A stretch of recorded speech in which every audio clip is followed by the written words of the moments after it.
পরাজিত অপশক্তির ষড়যন্ত্র এখনো থেমে নেই তারেক রহমান। পরাজিত অপশক্তির ষড়যন্ত্র এখনো থেমে নেই উল্লেখ করে বিএনপির ভারপ্রাপ্ত চেয়ারম্যান তারেক রহমান বলেছেন, ঐতিহাসিক গণ অভ্যুত্থানের সাফল্য ও উদ্দেশ্যে নস্যাৎ করে দিতে সুপরিকল্পিত ষড়যন্ত্র চলছে। এ বিষয়ে সবাইকে সতর্ক থাকার আহ্বান জানিয়ে তারেক রহমান বলেন, বাংলাদেশের পক্ষের শক্তির কাছে, গণতান্ত্রিক শক্তির কাছে বিনীত আহ্বান, আপনারা পরাজিত অপশক্তির পাতা ফাঁদে পা দেবেন না।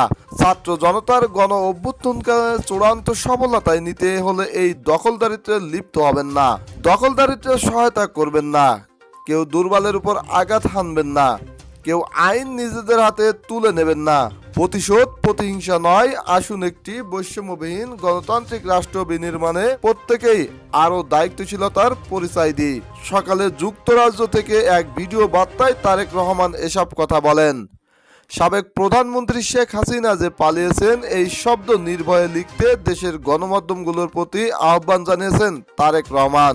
তিনি বলেন, গণহত্যাকারী শেখ হাসিনা সংবাদপত্রের স্বাধীনতা কেড়ে নিয়েছিল, সংবাদপত্রের স্বাধীনতা হরণকারী হাসিনা পালিয়েছে। তিনি আরো বলেন, ধর্মীয় জনগোষ্ঠীর উপরে পরিকল্পিত হামলার ছক কষে দেশে একটি অস্থিতিশীলতা সৃষ্টির অপচেষ্টা চালানো হয়েছিল। তবে হাসিনা পতন আন্দোলনের পক্ষের শক্তি এবং অন্তর্বর্তী সরকারের সময়োচিত পদক্ষেপের কারণে বিতাড়িত অপশক্তির পরিস্থিতির অবনতি ঘটাতে ব্যর্থ হয়েছে। কিন্তু তারপরেও তাদের ষড়যন্ত্র থেমে নেই। কিন্তু গণ অভ্যুত্থানে চেতনা ও লক্ষ্য সুসংহত করতে হলে বিতাড়িত গণবিরোধী শক্তিকে আইনের মুখোমুখি করার পাশাপাশি জনগণের রাজনৈতিক এবং অর্থনৈতিক ক্ষমতায়ন অত্যন্ত জরুরি।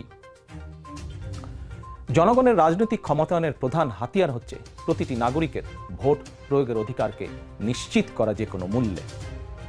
প্রিয় দেশবাসী, ক্ষমতার পরিবর্তন মানেই আমার কাছে শুধু রাষ্ট্র ক্ষমতার হাতবোতল নয়।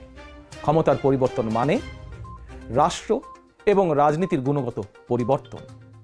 জনগণের রাজনৈতিক এবং অর্থনৈতিক ক্ষমতায়ন নিশ্চিত করা না গেলে রাষ্ট্র এবং রাজনীতির কাঙ্ক্ষিত গুণগত পরিবর্তন সম্ভব নয়। কাঙ্ক্ষিত রাষ্ট্র সংস্কার জনগণের আকাঙ্ক্ষা নিশ্চিত করতে হলে অবশ্যই গণতান্ত্রিক বিধি ব্যবস্থাকে টেকসই করতে হলে জনগণের ভোটে জনগণের কাছে জবাবদিহিমূলক সরকার প্রতিষ্ঠা করতেই হবে। বাংলাদেশের পক্ষে শক্তির কাছে, গণতান্ত্রিক শক্তির কাছে আমার বিনীত আহ্বান, আপনারা পরাজিত অপশক্তির পাতা ফাঁদে পা দেবেন না। ছাত্র জনতার গণ অভ্যুত্থানকে চূড়ান্ত সফলতায় নিতে হলে কেউ দখলদারিত্বে লিপ্ত হবেন না, দখলদারিত্বে সহায়তা করবেন না, কেউ দয়া করে দুর্বলের উপর আঘাত হানবেন না, কেউ দয়া করে নিজেদের হাতে আইন তুলে নিবেন না। প্রতিশোধ প্রতিহিংসা নয়, আসুন কার্যকর রাষ্ট্র সংস্কার নিশ্চিত করতে, তারুণ্যের কাঙ্ক্ষিত একটি বৈষম্যহীন গণতান্ত্রিক রাষ্ট্র নির্মাণ করতে আমরা প্রত্যেকেই যিনি যার অবস্থান থেকে আরও দায়িত্বশীলতার পরিচয় দেই। প্রিয় দেশবাসী ভাই ও বোনেরা, ছাত্র জনতার গণ অভ্যুত্থানে বিশ্ববিদ্যালয়ের ছাত্র শহীদ আবু সাইদ, মাহফুজুর রহমান মুগ্ধ, কলেজ ছাত্র ওয়াসিম আকরাম, মাদ্রাসা ছাত্র আব্দুল্লাহ আল মামুন, স্কুল ছাত্র রিফাত হোসেন, 60 বছর বয়সী একজন মা মায়া ইসলাম, 6 বছর বয়সী শিশু রিয়া গোপ, কিশোরী ছাত্রী নাইমা সুলতানা, কুমিল্লার আইনজীবী আবুল কালাম, চুয়াডাঙ্গার রাজ